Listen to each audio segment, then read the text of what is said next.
This is Tom Salemi of Device Talks. Welcome back to our newest episode of the Neuro Innovation Talks podcast.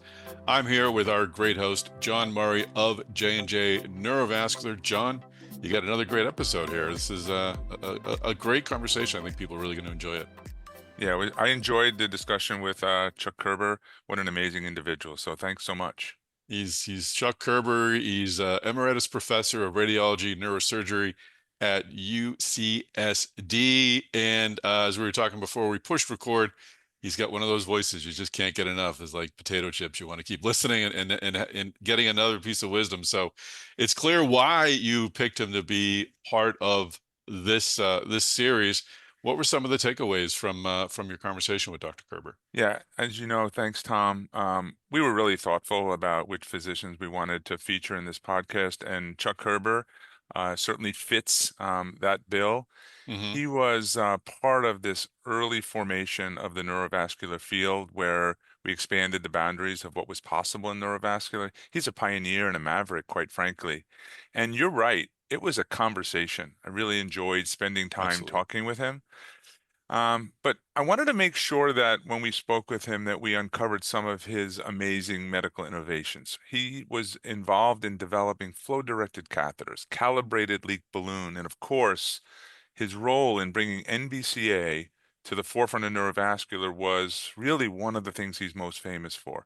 But we also spent a lot of time talking about his life and the values that he carries from his childhood, because that weaves into everything that he did as a mentor.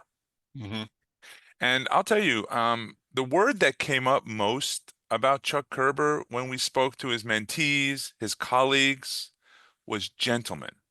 Yeah. And I think it really relates to his kindness, humility, and modesty. He was a U.S. Marine. He spent a lot of time building a career based on putting the patient first and training other physicians. So I think a lot of this amazing information will shine through in our discussion on the podcast today. Yeah, he was very exacting about that, about the responsibility of surgeons. And I could speak personally, just I enjoyed hearing his story, but also as someone who just tries to innovate and create in the podcast and content, just his approach to innovation and to being open to ideas and just sort of allowing them to come to you. I think it was just great advice for anyone who wants to find better ways of doing things. I think it's a lot of valuable lessons here for sure. And I agree. And he has a message for the young physicians at the very end. So I think people will want to stay tuned. I think I know the one you're talking about. So without any delay, let's begin the conversation you had with Charles Chuck Kerber, Dr. Charles Chuck Kerber, Emeritus Professor of Radiology and Neurosurgery at UCSD. But before we begin that conversation, I want to introduce a conversation our managing editor, Kayleen Brown, had with our sponsor, Resonetics. Andy, welcome to the podcast. Really appreciate you taking your time with us today. I want to start by talking about your current role at Resonetics and the current location and site that you're at. I'm Andy Paganaw. I'm the Director of Strategic Projects in Bethel, Connecticut. I was part of the acquisition of Memory Corporation late last year, and I'm on the Lightspeed team. Oh, so the Lightspeed team. Can you go into more detail? What is Lightspeed Lab? What do you do? Lightspeed is the new product development group within Resonetics. We have dedicated resources that allow us to move really quickly, and we have really aggressive goals on quote turnaround time and prototype lead times. We're actually just setting up a new Lightspeed lab here in Bethel, Connecticut. So if you're setting up a new lab in Bethel, Connecticut, what is your specific specialty and the specialty of the lab? So coming from the legacy Memory Corporation's site, from the acquisition, we're really focused on nitinol materials and nitinol medical devices.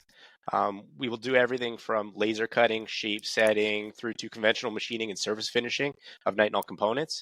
But our specific focus in Bethel is really going to be on orthopedic implants, surgical tools, and things like that. Well, congratulations about your new site. Can you take us through the different orthopedic applications that you work on?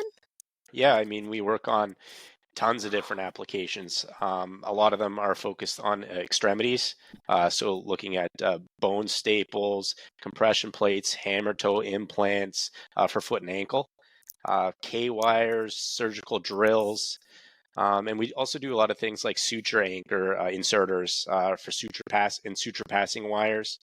The suture passer is actually one of the first FDA cleared nitinol implant devices. So it's been around for a while, and in Bethel, Connecticut, here we've been manufacturing those since the beginning. And these applications are rapidly expanding to other applications, for example, spine. And our customers are really seeking to utilize the unique functional properties of the nitinol material that we work with. You have experience with nitinol very clearly since the very beginning. How do you help companies get to market faster and improve the quality of their device? Definitely expertise and experience. So you hit that nail on the head there. We've been making bone staples, for example, for over 10 years. Suture passers and drills we've been making for over 15 years. So we really have a good understanding of the process flows. We have optimized processes for all these different types of devices. We also have a fully equipped test lab. So for helping with some regulatory submissions, we do corrosion testing, mechanical testing, and we have the ability to measure phase transformations. In upstate New York, we have our Resonetics Smart Materials site, which is one of the first commercial melters of nitinol.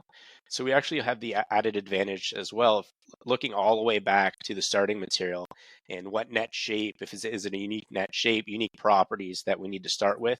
We have that advantage as well. Well, that's great. We'll hear a little more from Resonetics later on in the podcast episode. If you want to find out more information about Resonetics right now, go to its website, resonetics.com. So here we are in the podcast with Dr. Charles Kerber. Dr. Kerber, thank you so much for joining us today. Thank you, Mr. Murray. I appreciate being here. I would have preferred if you would call me John. Yeah, well, it goes both ways. I mean, we've known each other 100 years. That's First right. names, please. Thank you. And I will say for our listeners, Chuck and I had an opportunity last week to sit down in San Diego and have a quick chat. So I'm really excited about the opportunity to dive into some of the questions that I have for Chuck. Let's start with what I think is really critical here. Chuck, you're certainly considered a pioneer in the neurovascular field, but this field literally did not exist when you started your career as a physician. What is it that drove you to commit your energy and resources to addressing these unmet needs in neurovascular disease? We didn't know there were unmet needs. That's number one. We just kind of got interested in things and it progressed. So for me, I think I've always been interested in the brain, even as a kid. And then I can remember an afternoon, first year medical school, going into neuro lab and being able to hold a human brain in my hand, and I was in awe of that. That's what makes us what we are. So it was kind of inevitable that I would travel down that pathway. Second, luck. I had a lot of luck. I mean, I was fortuitously in the right place at the right time. I will admit that some of that luck was really bad luck, but nonetheless, good luck by and large. So how to do things? Well, most of these things are going to go back to my family. We were not spectacular. We were not brilliant. We progressed slowly and inexorably, walking up the hill one tiny little step at a time. And that's how we all got things done. And that's what I did too.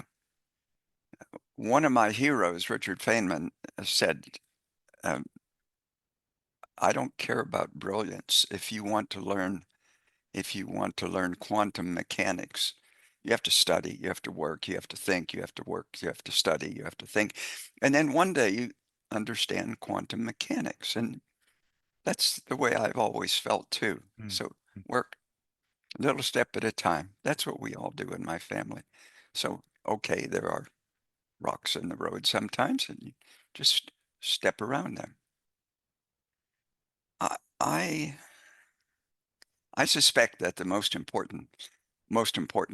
part of my career, all of the things that I have done, has been playing with my imagination. My imagination is like an alter ego. So it it's not hard to access your imagination. And I did it, you know, different times, different places. But by and large, I ran every day, almost every day.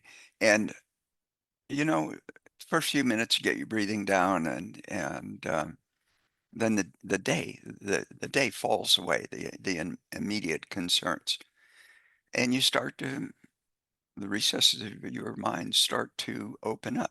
Now, I still had situational awareness. I didn't want to run into a school bus, but um, things start coming up, and the imagination was just basically fun. And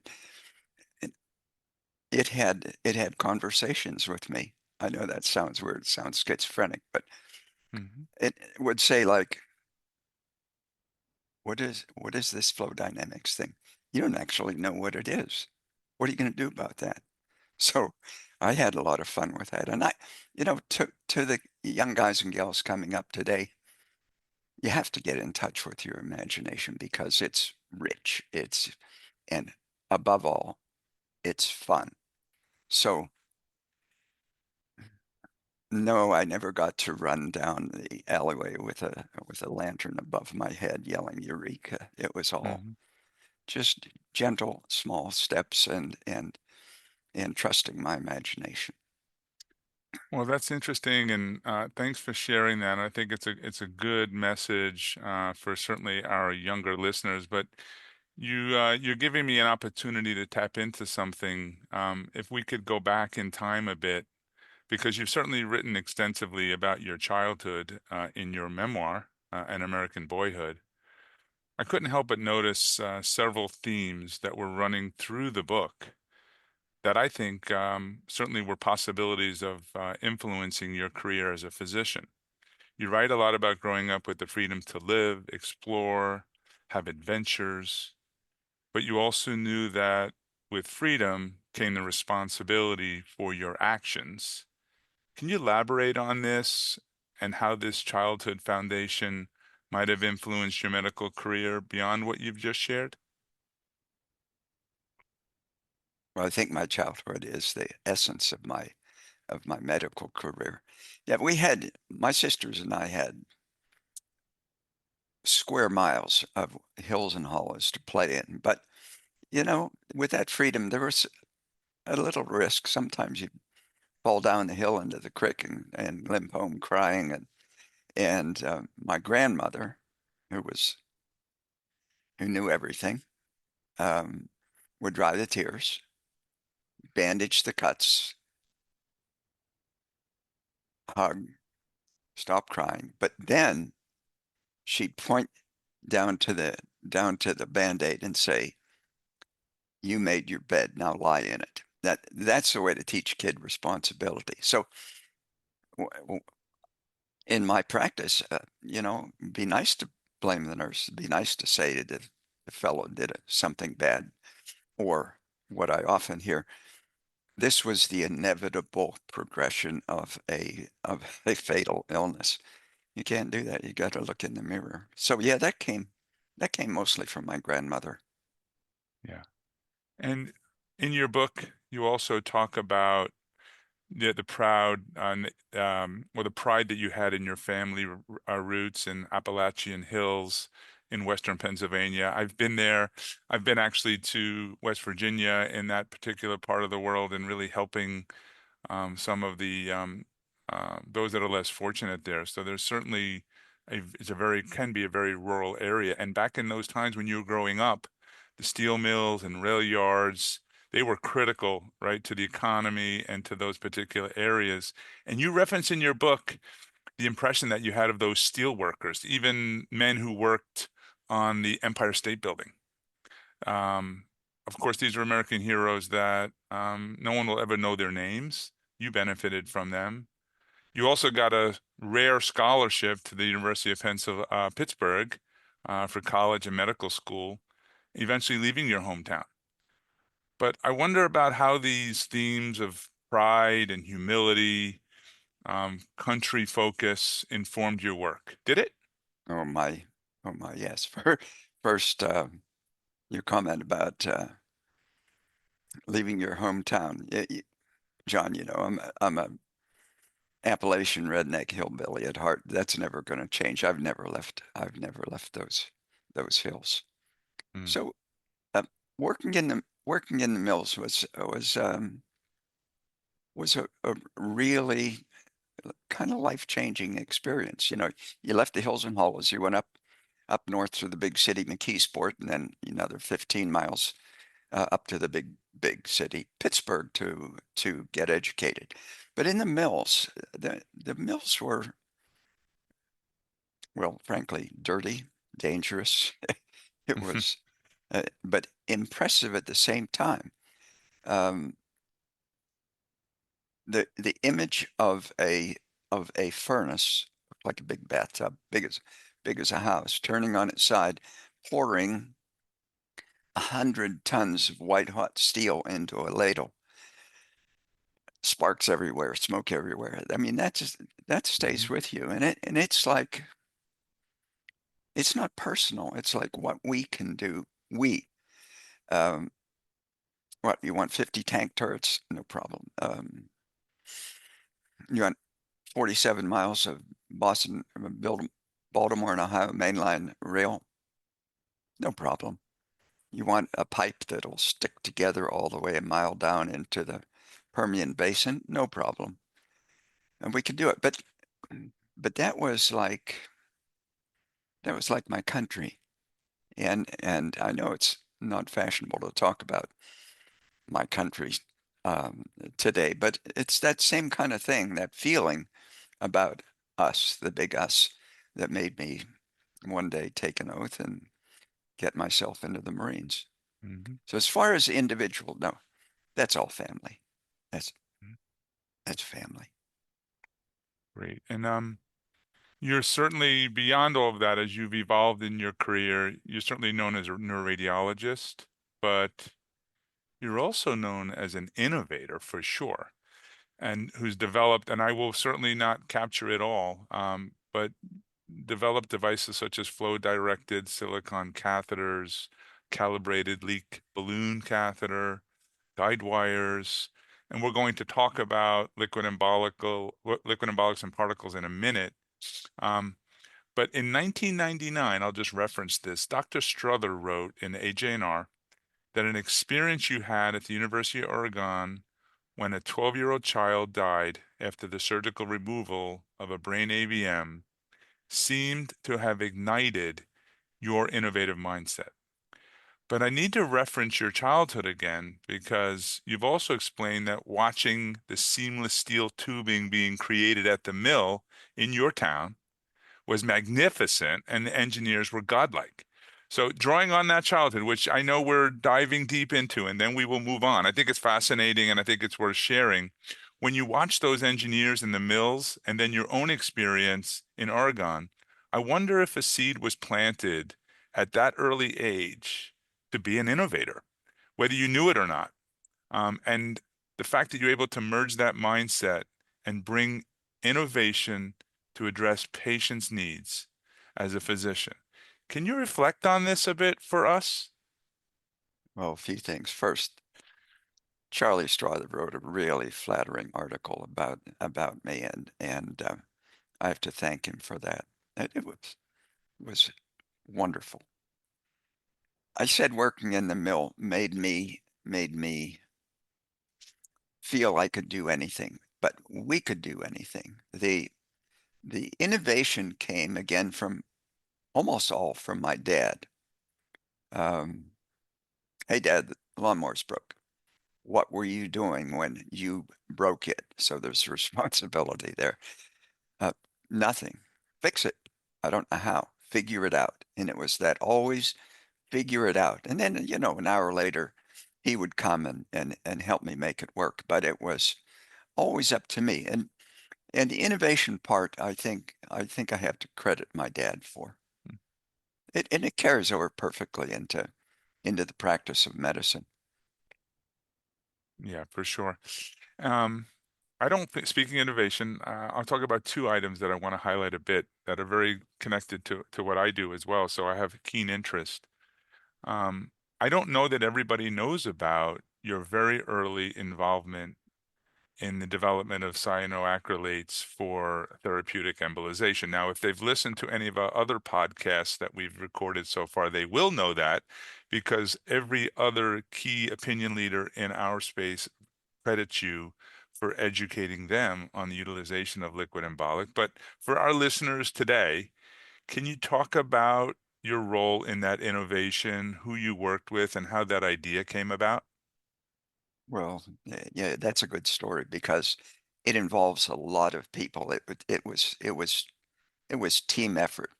And I have to tell you, all of my work is chemistry based, whether it's silicone tubing, PVA foam, and cyanoacrylates were the most fascinating. So the story starts with an intern at the University of Oregon who got tired of getting up at night starting IVs. So what he did was he got a little bit of Dow Corning silicone tubing, put it in a syringe, squirted it into a vein. How he lost it, didn't lose it, I don't know. Squirted it into a vein, and it lasted 4 or 5 days. So our chairman, Charles Daughter, figured he could use it in an artery. And I played around with it, and you couldn't see it. So finally, I located a company in Japan that would make tantalum impregnated silicone tubing for me. They made me buy a mile. I still have some of in the back room here. And that was what got us started. Then I put a little silicone balloon on it. So that's the access part. I mean, Serbanenko had published his paper, so we were all in a rush to get out into the nidus. A friend of mine from my residency, neurosurgeon Paul Zanetti, had been given a grant by the Ethicon, the suture company, to develop cyanoacrylate as a way to join tiny blood vessels. Well, it didn't work because it was rock solid when it polymerized. So the advantage of cyanoacrylate is that it turns essentially instantly from a liquid to a solid when it touches blood vessel wall. And that's its disadvantage at the same time. But as you mentioned, this little girl came in, and I worked with wonderful neurosurgeons up there.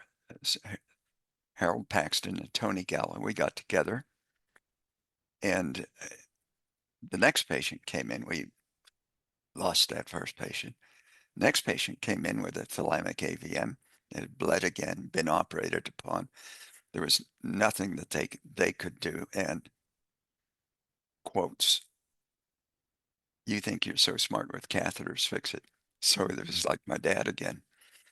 Paul Zanetti had sent me some of his bucrelate. It was a 4-carbon moiety, and it was difficult to use. But Bill Bank and I squirted a catheter in, and I figured that the increased flow to an AVM would carry it up there, and it did. It took us like 3 seconds to get into this thalamic AVM, and we pushed a little bit of cyanoacrylate in blindly, jerked the catheter out, and thought that we were failures because we couldn't see anything. And the lady woke up the next day. So Pax and Tony and I thought, maybe there's something here. The next step was for my next fellow, Larry Cromwell, and I. We worked a whole summer trying to figure out how to slow the polymerization time, to make it controllable, and to make it radio-opaque. So we did that. And the next patient came in, a 19-year-old student from University of Oregon, and he had a big occipital AVM, and we basically filled the whole nidus. We thought that was wonderful, and that is the background. That material you still have. It's true fill. You use a different oil for opacity now, but it's essentially the same thing. It's a 4-carbon moiety. It's amazing how far we've come from those days as to what we're doing in treating patients, and um, I'm privileged to be talking to you about it, because I think if it wasn't for you, we wouldn't be here today. And there's a lot of really sick patients that have certainly been helped with liquid embolics. Let's dive a little bit into failure. And I know that there have been some amazing groundbreaking technologies, but as we talk about, and you mentioned before, rocks in the road or barriers, and I'll put it in quotes, sometimes there is failure. What can you share with us about your philosophy towards failure? And I know you and I chatted a little bit about this over lunch, but I'm also interested in how you persevered. Difficult procedures, patients are hurt. How did you keep going when things were difficult early on? Patients aren't, quotes, hurt. We hurt them. And that's the first thing.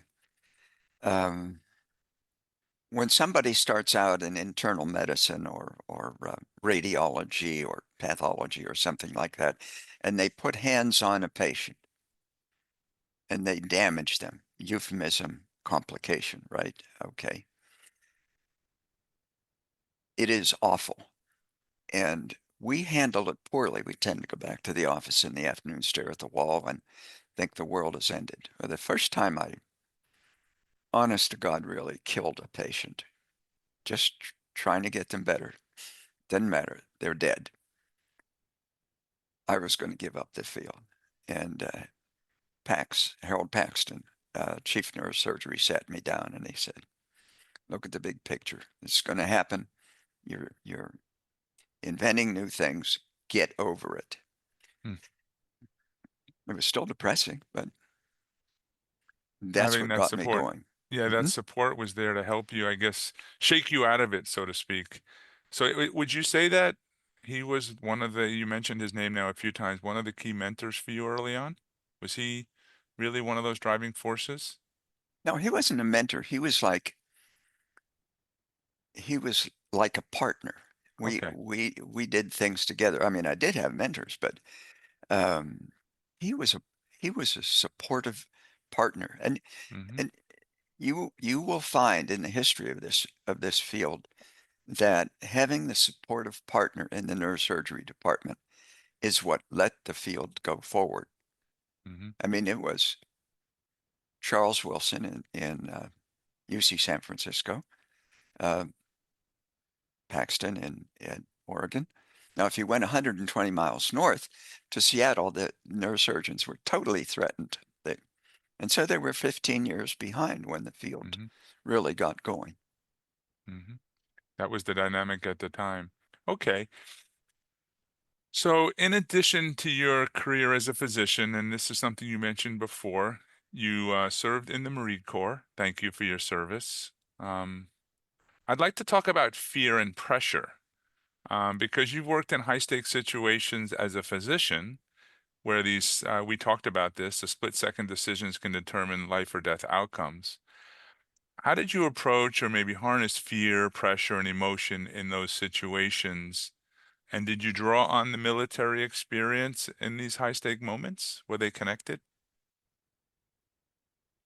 Absolutely, absolutely. And let me do the military thing first. So I come out of medical school, come out of internship, sleep deprived, but I'm taught in the medical school that you gotta be brilliant. The military aviation's not that way. They say, you know what, we're human, and whenever there's an emergency, we don't think very well. So we are going to design a system to reduce risk in high stress environments.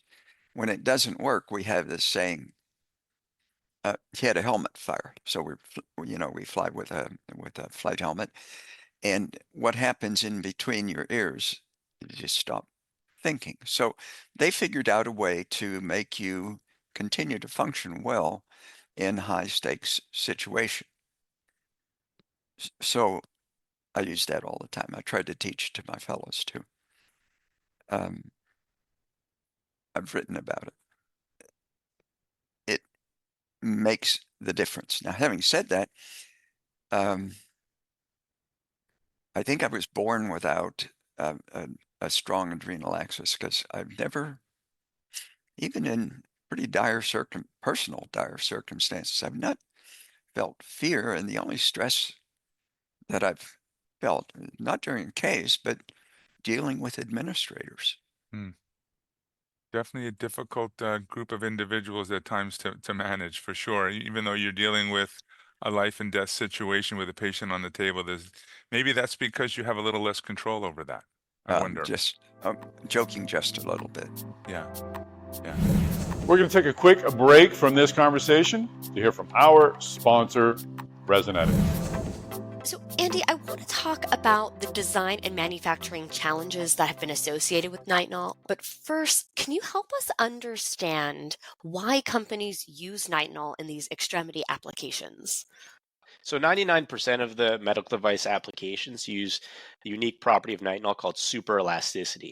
So what this is it allows you to achieve really high strains over with constant force. So it's different than a conventional elastic plastic material, where those strains are much lower and actually not recoverable. So for a suture passing application, for example, you want to follow a tortuous path, but you also want that device to spring back to its original shape afterward, right?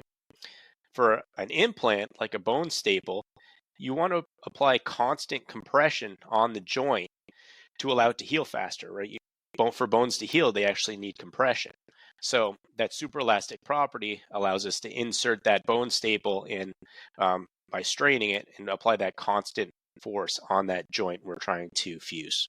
So let's now shift into the unique design and manufacturing challenges that are associated with nitinol devices. Can you help us understand that?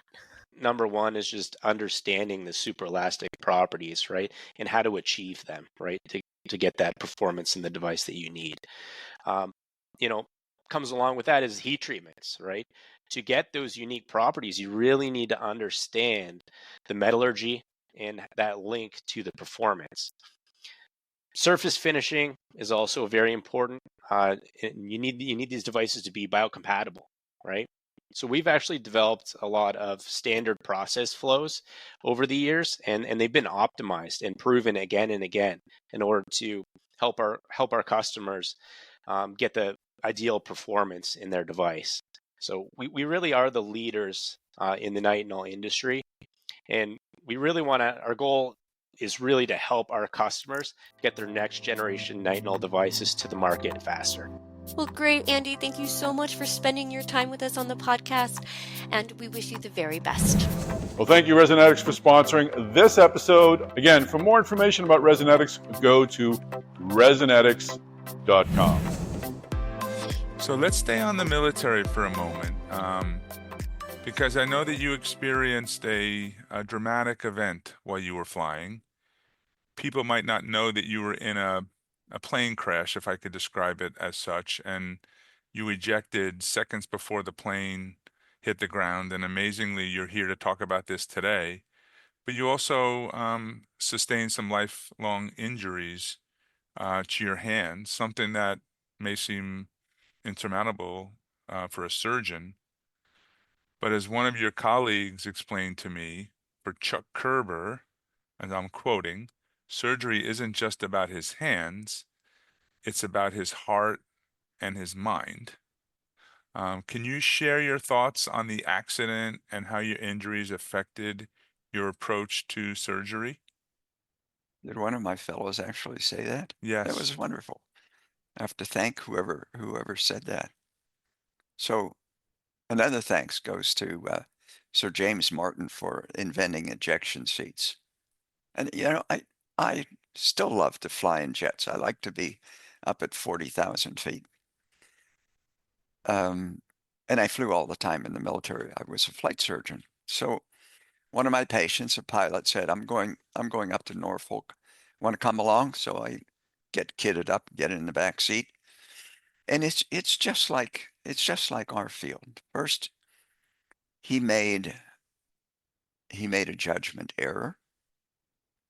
Then he made a technical error. You can see where this is going. Mhm, Then he made mhm. another judgment error, and he dropped the airplane. Just dropped it right out of the sky. So as soon as I saw that, I reached up and pulled the curtain down that fired the seat, and all of a sudden I'm another 100 feet up in the air. And we were about 80 feet above the ground at the time. So parachute comes out perfectly, but just like in the movies. I mean, it looks just like what you see in the movies. This big fireball comes, and I'm right above it, and it melts my parachute. So I'm in there. My emergency oxygen works, and my helmet stays on, and I wake up, and I get up, and I run out, and consequently, I go to Bethesda. I get air evacuated to Bethesda Naval Hospital, and I get put in the E ward. Well, in military medicine, there are three categories. One, he doesn't need anything right now. He can wait. This guy needs to go in the operating room right now, or that guy's going to not going to make it. We'll put him on the E ward, the expectant ward. So that's where I went. Hmm. And we didn't have intensive care units back in the day. It was a big ward, a lot of beds, and a lot of us there. Every once in a while, we got to know each other at night. Every once in a while, one of us would die. So yeah, I had 35% burns, and the thing that was obvious was my hands. So my survival there, and in a military hospital, you can decide whether you're going to live or die, and people decide whether they can earn a living, in which case they survive, and if they don't think so, they don't necessarily choose to survive. So the thing that got me through was I had absolute support from my wife Claire every day. It was amazing. So I had a family. I had a family to support. So I went through all of the rehab, all the surgeries, probably went to the operating room 30 times. Hmm. And then I'm puzzled. I mean, what do you notice first on a surgeon? You notice the hands. So at least I do. Um, and I didn't know what to do. So I didn't do anything. And I still didn't know what to do. And I still didn't do anything. And so all of a sudden, 50 years goes by, and I still don't know what to do. And Hmm. not a single, I mean, how many patients do you take care of in 40, 50 years? 15, 20,000? Not a single person has ever asked me about this. And, they work. So upward and onward. There you go. Wow. Thank you for sharing that with us and with the podcast audience.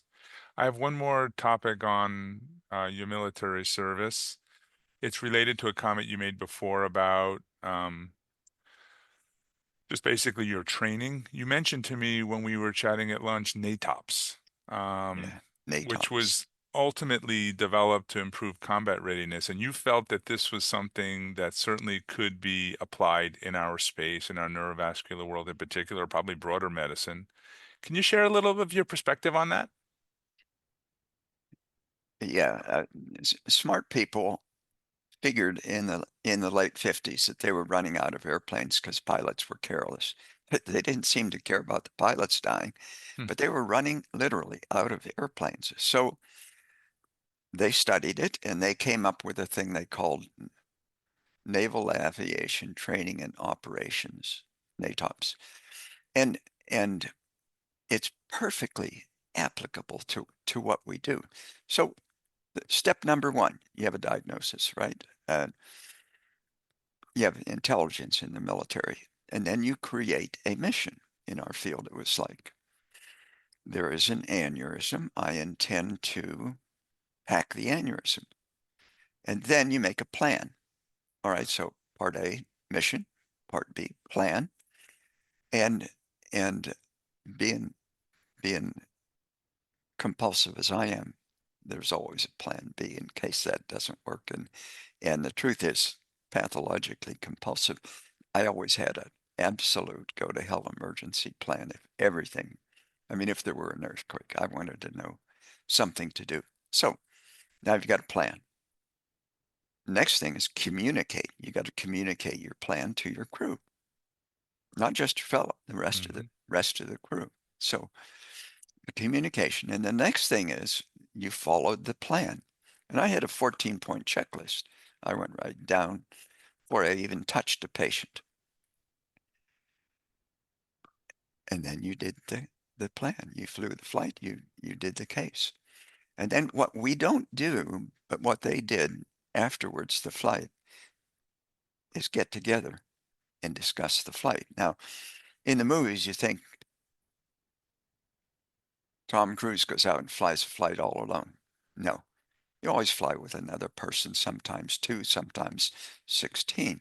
So you go back to some quiet place afterwards and you do what's called a debrief. And most junior guy starts out and rank is not there. It says, you almost killed me when you did so-and-so. So we don't do that. We get on to the next case. And so we lose out on the learning that is possible before you forget, before you use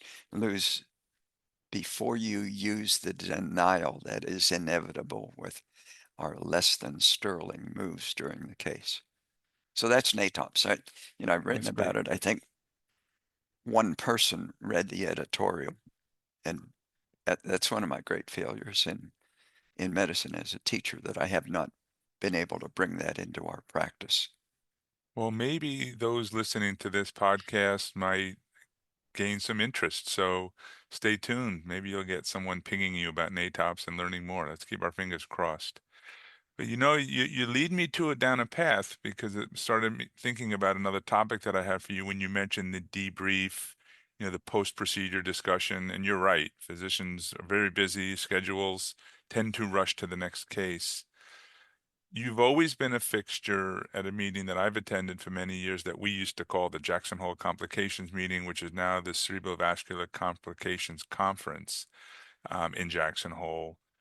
You were a fixture of this, and probably where I first met you, and where I think many of us learned from you and listened to you as a senior person in the room even back then.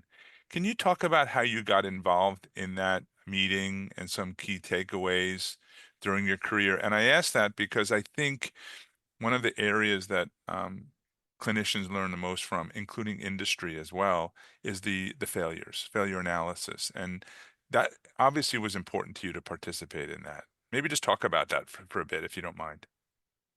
You're right, that is where we met. So I don't get any credit for any of this, but I went to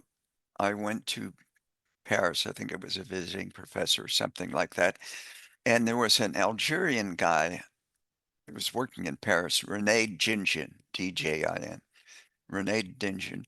And he, back in the day, we were figuring out new things every week, and that's what we wanted to talk about. That's what we wanted to write about. But René stood up in front of all of us and showed his adverse events. And I want to tell you, they were horrible.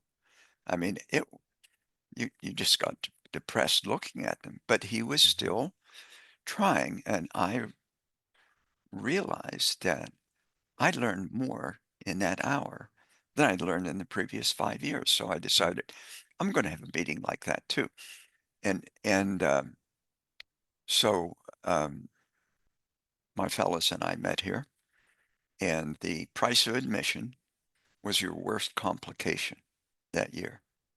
So about the second day, I would pass out tranquilizers and mood elevators. It was so bad, but we learned an incredible amount. And then it got superseded by the Jackson meeting because it was better. There were more people. And what Nick Hopkins got it really organized. What really made it good was that he invited industry. And I mean, here's our partners. They don't know what troubles we're having. And all of a sudden, they're in a room where we're opening the kimono and showing the worst things that we could have done. And they're sitting back there saying, yeah, I can fix that. That's wonderful that he did that. So I think Nick gets the credit for really spreading the idea that you can't get into the meeting unless you show your worst complication. Yeah, that's great, great insight there. And I'm going to follow up on what you hinted at a minute ago when you brought your fellows together. First, I'm going to highlight a couple of things and maybe a little funny story for me. Many of the individuals that ultimately came through your training, through your mentorship, whether it was Bill Bank or beyond, that used to collect at an annual meeting somewhere. Maybe it was at the time ASITN, SNIS now, ASNR, and I would have a dinner scheduled with, say, Rob Tarr, Jeff Sunshine, and others, and we'd be ready to have a meeting, and all of a sudden they would call and say, I'm sorry, I have to cancel, which is always disappointing to me. But it was always because they had to attend something that was mysterious to me, which was the Kerber Society meeting. So can you talk about that and the purpose that it served? I think I know the answer because I've already pinged you about this one, but I think it's important because, again, as we develop as a field, learning from each other is important, but sharing that amongst each other, I think this is a great example of how one can pull together a group of experts and talk about the things that they've learned. Talk about the Kerber Society, please. Oh, I didn't call it that. Okay. My fellows did. And I have already mentioned it. We got together. The price of admission was your worst complication during the prior 6 months, year, whatever. And we really learned from each other because there was no ego at the time. You were not allowed to say the personal pronoun. I made this technical error, then I followed that up with this judgment error, then I made another technical error, and look what happened. So it was no ego. And the critical thing about these meetings and what we enforced at Nick's meetings was no personal attack. You could criticize the basic premise, you could criticize the observation, but you could never, ever criticize the person. It's great because that keeps an open dialogue. We have a photo here that one of your fellows shared with us. It's an image of a right brain lapel pin and a hook. What can you tell us about these pins? Well, the hook is easy, straightforward. If you have landed on an aircraft carrier, you get to wear the hook pin. The brain pin is a little different. That's medical. That's totally medical. And it comes from back in the day, I was invited to be a visiting professor at an institution whose name I will carry to my grave for graduation of a fellow. So I give a talk, he gives a talk.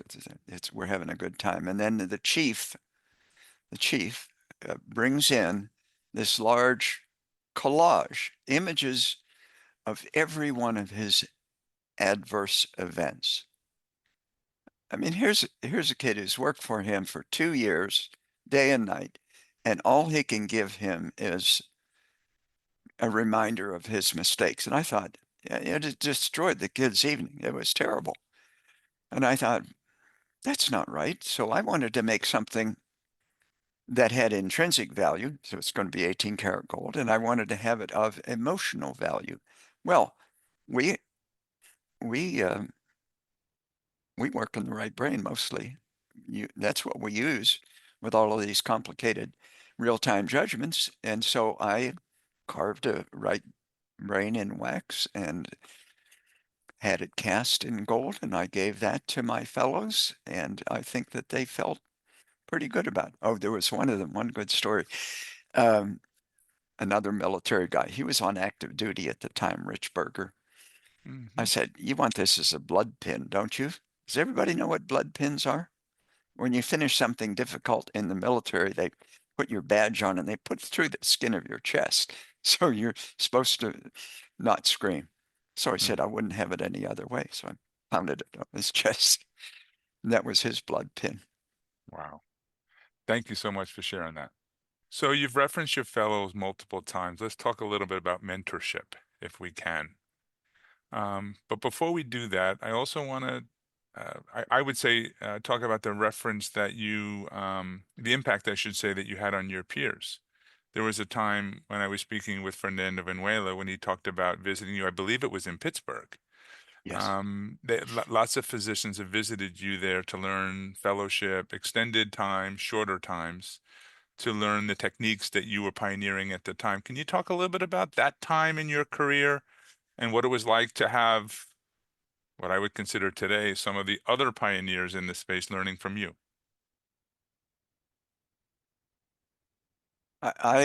I'd argue with the idea that they, quotes, learned from me. I mean, like Fernando came. Fernando was really good. And yeah, he wanted to learn to use cyanoacrylates. So he did that very quickly. And truth is, I learned probably more from him than he did from me.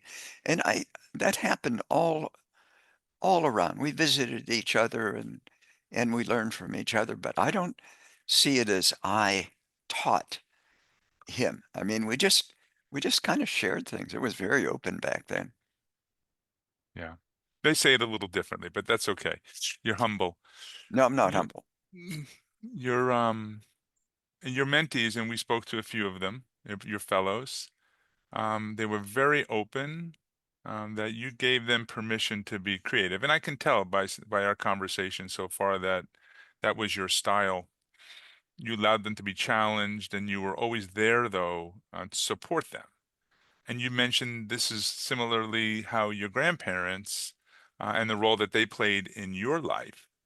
Can you share a bit about how you approach mentorship during your career, that is, and what you hoped that your students would gain from building those relationships? Because I know also you've built personal relationships with your fellows even to today. Yeah, yeah. So my rule was to think about everything in my training and do exactly the opposite. It was really that simple. The first time I had good training, personally good training, was Marine Air. The mission was clear. There was no scut work. There was plenty of rest, and everything that was done to further you along the road to success. So I really liked teaching, it turned out.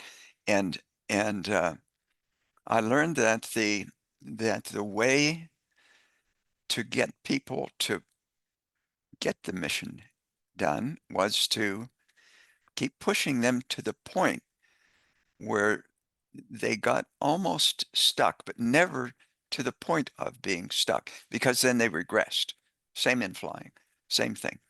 So you're standing there, they're doing the case, you're just watching their eyes. And when it comes to a certain point, you just say, okay, I'll do this part now. I need a little practice. And that's the way it worked. I mean, but they were all good. Bill Bank was I like to pull his chain a little bit. When he'd get to that point, I'd say, here, let me show you. Look how easy this is. So That's an actual quote from Dr. Bank that you said to us. Look at how easy this is. Oh boy, that stuck with him, by the way. yeah, yeah. I learned a lot from him too. Let's talk about fellows. How did you go about selecting and finding your fellows? Finding fellows, Yeah. pure science. It's absolute science.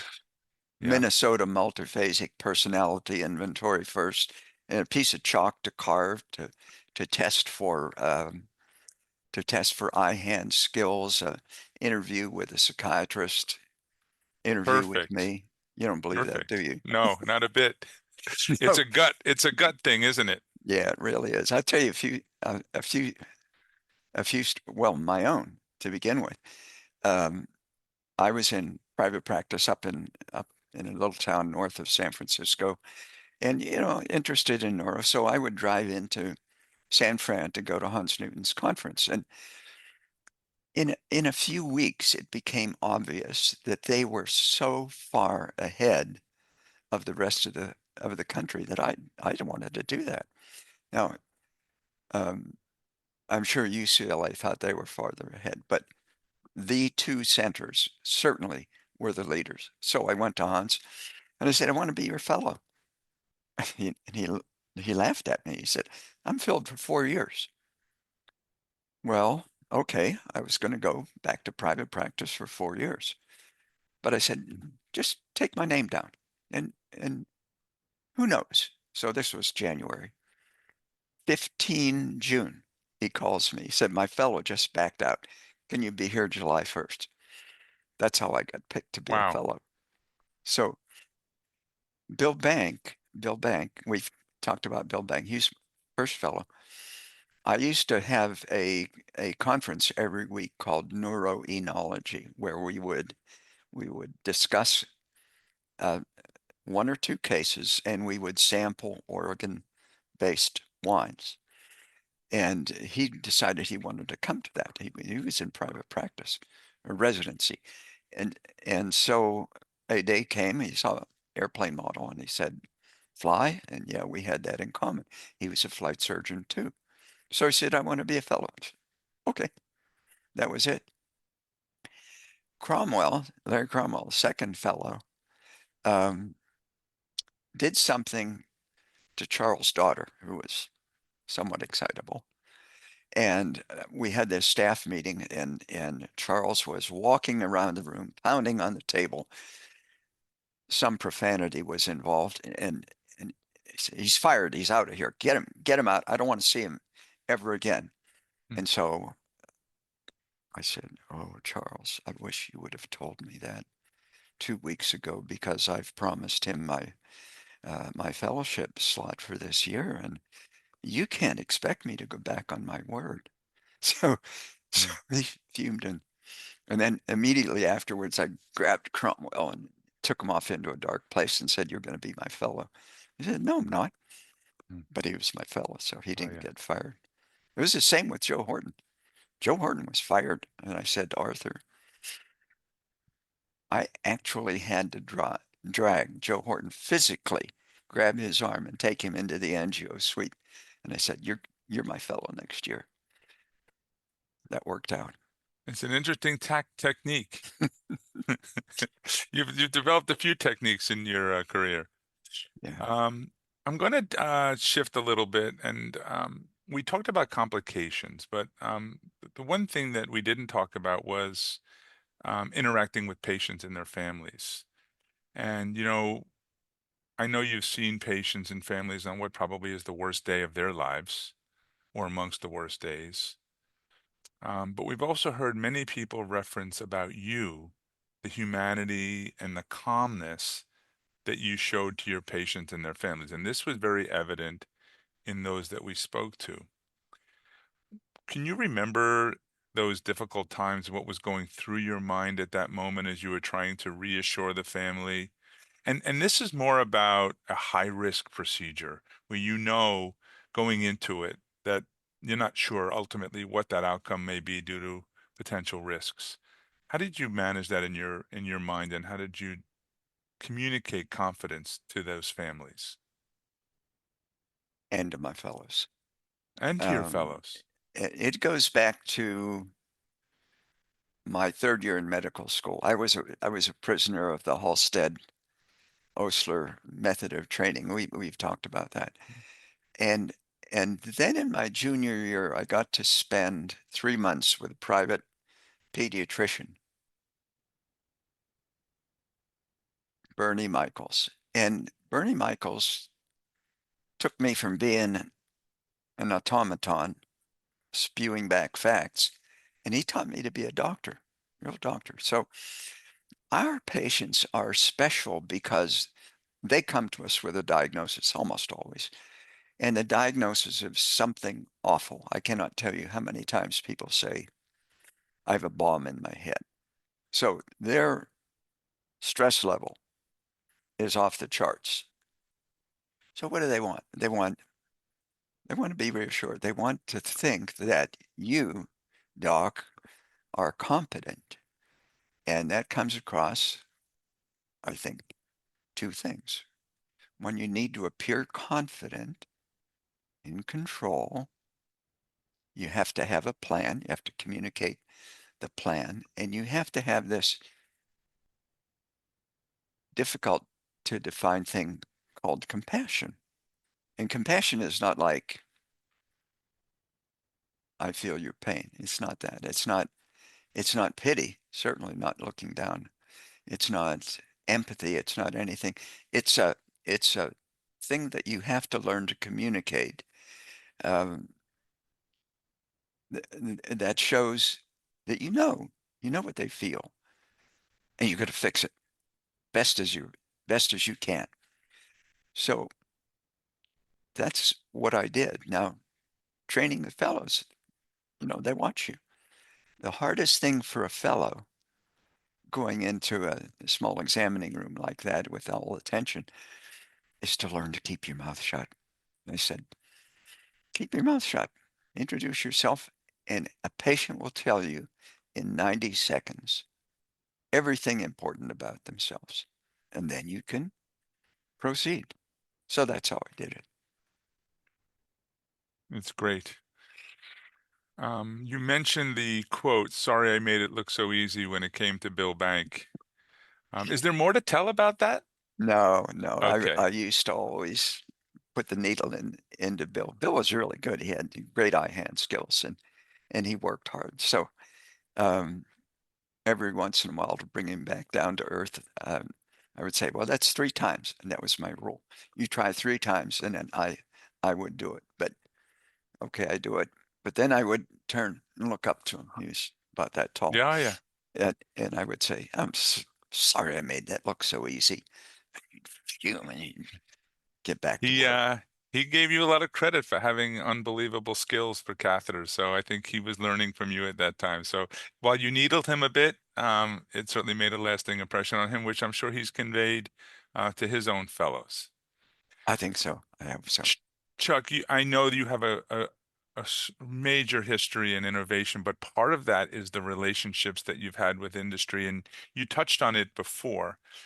Can you just talk a little bit more about the importance of the relationship between industry and clinicians, especially now, in this current environment is high scrutiny, wanting to make sure that that it's all properly evaluated, and becoming increasingly difficult in this current time. So talk about why the importance of that for you, if you could. You touched on my pet peeve. Our industry doesn't get, as Rodney Dangerfield say, they don't get no respect. And it has always bothered me. You think about the tools that we have today. We didn't make those tools. That's for certain. So again, we go back to Nick Hopkins getting everybody involved. I've always been involved with every support member of our team. That's you. That's you, absolutely. So that started back when I was a fellow at San Fran. I would say, I mean, we didn't have anything back then. I would say to Ross Jennings, who was the Coke representative, I said, this doesn't work. Can you make me a so-and-so? Next week on his rounds, he would bring it in. So that's how I got started being interested in developing relationships with our friends. I mean, the engineers have a hard time. You know, how do you figure out what you really need? So when I'm king of the world, I'm going to make sure that the people who invented devices get put on our scientific papers because they deserve to be there, and they deserve a little bit more recognition than they get right now. That's great to hear. You were the fourth president of the SNIS. Can you talk about a little bit about that and what holding that position meant to you and how that all came about? It was awful. It was honest to God awful. First, I don't have executive skills. Second, we were in incredible debt. I mean, we were so far in the red. And so without money up front, you can't put on a meeting. And without a meeting, you can't get in the black. I mean, it's catch-22. So I'd wake up every morning and I'd think, is this the day I'm going to have to sign the articles of bankruptcy every single day? And it was terrible. Anyhow, the neurosurgeons had a meeting, and they said, yeah, you can have a joint meeting with us. Good idea. And it'll cost you N dollars, some astronomical amount of money. And I said, we only have red money. We're in the hole. And they thought about it and thought about it, and they came back to us and they said, you know what? We're going to be kind and charitable to you. You can be part of our meeting. And so we went in the black, being in partnership with the brain surgeons. And the year ended. I was never so happy to give up a gavel in my entire life. That's an interesting story. I'm trying to think of how many presidents we've had since then, but I think this society is doing fairly well now, so it's come a long way. Oh, did you see the leadership now? I mean, go to the Yes. meeting. I mean, Yes. my God, it's incredible. Where did Yeah. these people come from? It's expanding quite rapidly and Yeah, lots of diversity as well and yeah. specialties, you name it. It's really an amazing evolution of the society, and the training that's taking place is also significant. And we've got great societies all around on the globe, which is very, very gratifying for me. And I work very closely with all of the societies.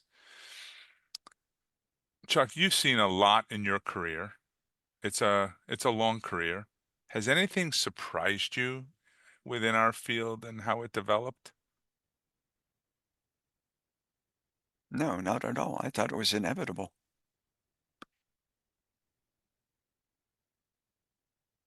And now I'll touch on the future. The field has grown and evolved into a new medical frontier, right? We're expanding the horizons. There are adjacencies everywhere. What do you think is the next major area that we need to address or solve? John, I can predict anything except for the future. And my history of trying to project the future is so abysmal that I can't even begin to touch that. I have no idea. I know it's Okay, going to be I know it's going to be a big deal. fair enough. And I think that's a reasonable answer. In your book, you reference the young physicians in our industry as the new greatest generation. You have a lot of hope for their passion, professionalism, their commitment to the field. So, in addition to their hard work and their focus on their patients, what advice do you have for those physicians entering our space today? Well, you touch on one thing first. For example, those two kids you introduced, Jesus. When you're my age, you tend to call a 30-year-old doctor a kid. Those two men, young men, that you introduced me to last week, I mean, they were awesome. I don't think that I could get an entry into this group today if I tried. Mm-hmm. Advice to them,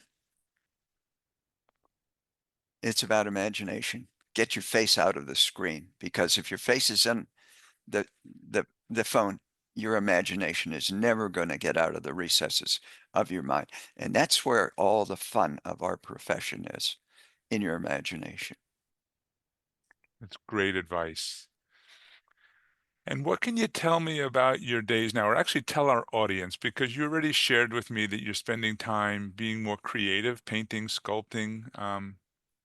What are you doing, and what draws you to this creativity today? Well, again, that started back in the family. Even, back in the day, when I was a little boy, I liked the fine arts, and I just never had an opportunity. Time was too short when you're doing clinical medicine, and now I have time to go back and put paint on canvas, and especially to make three-dimensional stuff, sculptures, because the eye-hand skills, especially the eye skills, are exactly the same as what we use maneuvering in the brain and making catheters work. Exactly the same. Wow, that's amazing. So I want to say thank you for participating in this podcast. And before we conclude, I do have a lightning round of questions for you that will be one-word answers. So whatever pops into your mind is what we would like to take away. Are you ready? Shoot. If you could invite any three historical or public figures, dead or alive, to a dinner party, who would they be? Ben Franklin. I'd like to have dinner with Marie Curie and her husband. But the guest of honor would be Bach, Johann Sebastian Bach. I mean, he was the greatest. Excellent, thank you. If you had one book to read for the rest of your life, what would it be?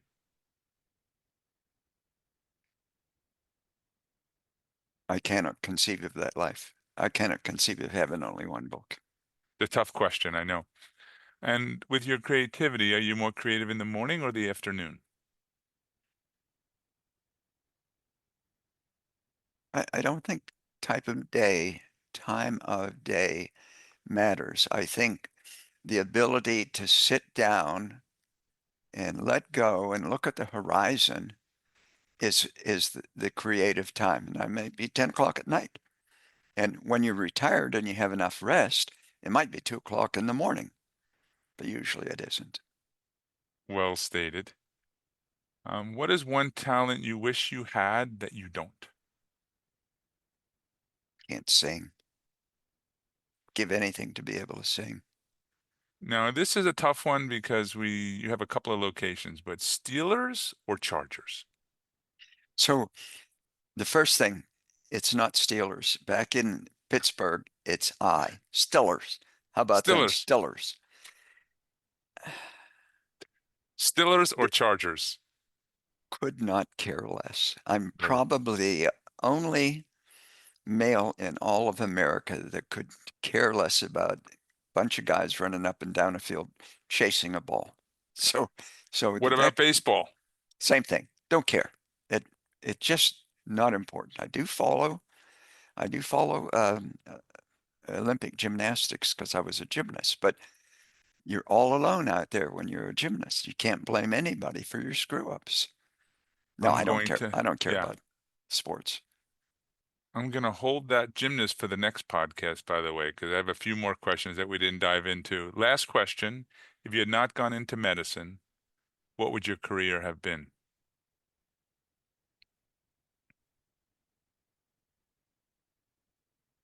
It is almost impossible for me to conceive of doing anything else. But if I had something else, I would want to lead my friends I would like to conduct the San Diego Symphony. Excellent. With that, we're going to conclude today, Chuck. On behalf of our whole community, I want to really thank you for your transparency, your openness, and sharing your history, your thoughts, your perspectives. We appreciate you, and thanks for being part of the Neuro Innovation Talks. Thank you, and thank you for what you're doing. I appreciate it, John.